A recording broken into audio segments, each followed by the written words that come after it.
Yakin mesti pernah. Orang ni duduk saja lagi dia bunyi. Ting, bunyi. Kan? Betul tak? Kita akan bunyi dengung di telinga kita. Tahu dengung telinga kita tu apa? Apa makna dengung di telinga kita? Kata Nabi SAW. Salah budak-budak menangis. Yang tak biasanya kalau pok menangis. Itu tak biasa. A'udzu billahi minasyaitonir rajim. Baik. Jadi Allahumma salli ala sayyidina Muhammad.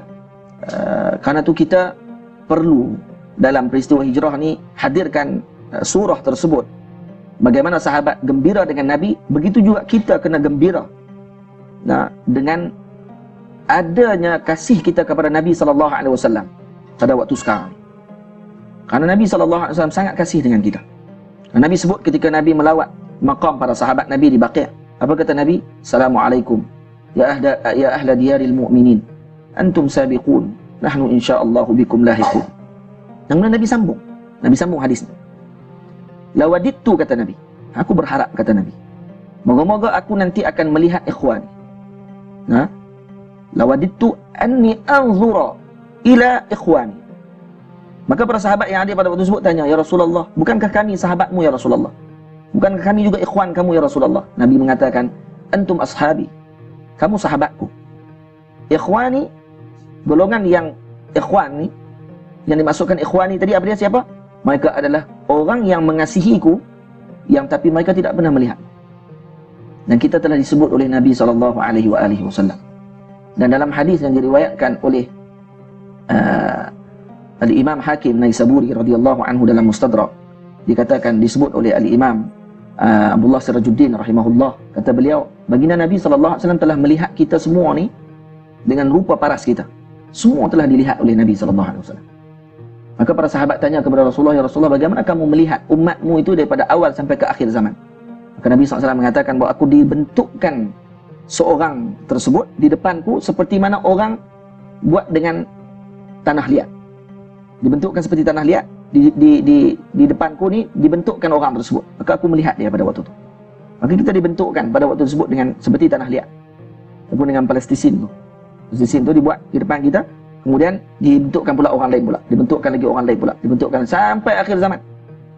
Maksud yang dilihat oleh Nabi SAW dengan pandangan rahmat, orang ni nanti akan menjadi orang yang dikasihi oleh Allah dan Rasulullah SAW.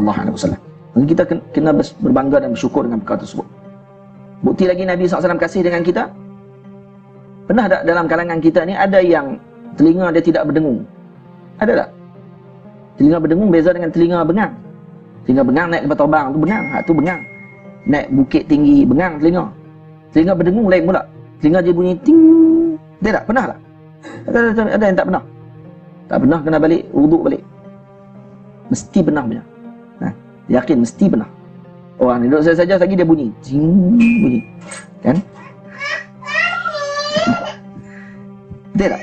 Kita akan bunyi dengung di telinga kita. Tahu dengung telinga kita tu apa?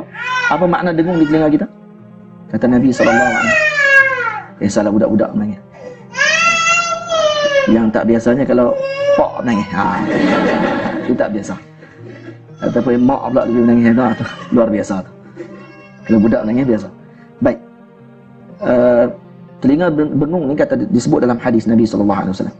Nabi SAW mengatakan siapa yang mendengar, siapa yang mendengar bunyi dengungan di telinganya, maka kata Nabi, fadhkuruni, ingatlah aku, kata Nabi, ataupun fasallu alayya, dan selawatlah kepada aku, kata Nabi SAW. Karena apa? Karena namanya sedang disebut fi mala'il a'la. Namanya sedang disebut fi mala'il a'la. Maksudnya kedudukan yang tertinggi, namanya sedang disebut pada waktu tersebut. Al-Imam Al-Azizi rahimahullah mensyarahkan hadis tersebut dalam kitab beliau, syarahan kepada Jami'us Saghir, Al-Imam Suyuti rahimahullah. Hadis itu adalah dalam Jami' Saghir. Disyarahkan oleh Al-Imam Al-Azizi dan Al-Imam Al-Munawi, kata beliau, siapa yang menyebutkan nama tersebut? Bila Nabi kata nama ketika tu, orang yang berdengung telinganya, namanya sedang disebut pada waktu tu fi mala'il a'la. Baik, siapa yang menyebut namanya pada waktu tu? Kata Al-Imam Al-Azizi dan Al-Imam Al-Munawi, yang menyebutkan nama kita pada waktu tersebut adalah Nabi kita Muhammad SAW. Nabi sedang menyebut namanya pada waktu. Sebab tu kita bila mana dengung saja telinga, terus sebut Allahumma salli ala Sayyidina Muhammad. Kenapa? Karena waktu tu Nabi sedang sebut nama kita. Maksudnya Nabi selalu sebut nama kita. Dan ada orang kadang-kadang berdengung selalu. Atau ada pula doktor kata ni ada penyakit tu. Penyakit dengung telinga. Tak apalah. Dia sebut penyakit ke apa pun, kalau kita dah tahu hadis tersebut, selawat kepada Nabi. Bukan payah mana pun. Allahumma salli ala Sayyidina Muhammad. Baik. Jadi kasih Nabi SAW dengan kita, kasihnya, cintanya Nabi kita Muhammad SAW dengan kita ni sangatlah tidak ada bandingan. Sehingga setelah Nabi wafat sekalipun, Nabi masih lagi menyebut nama kita.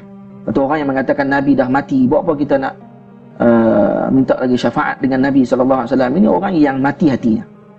Dia orang yang mati hatinya tidak mampu untuk nak menghidupkan orang lain. Orang yang mampu menghidupkan hati-hati yang lain adalah orang yang hidup hatinya. Dan hati seorang tersebut hidup bila mana dia bertaalluk, berkait, dia rapat dengan Allah dan Rasulullah SAW. Dan kalau tidak ada kaitan tersebut, maka hatinya akan mati. Maka itu kena hidupkan hati kita dengan baginda Nabi kita Muhammad SAW. Baik.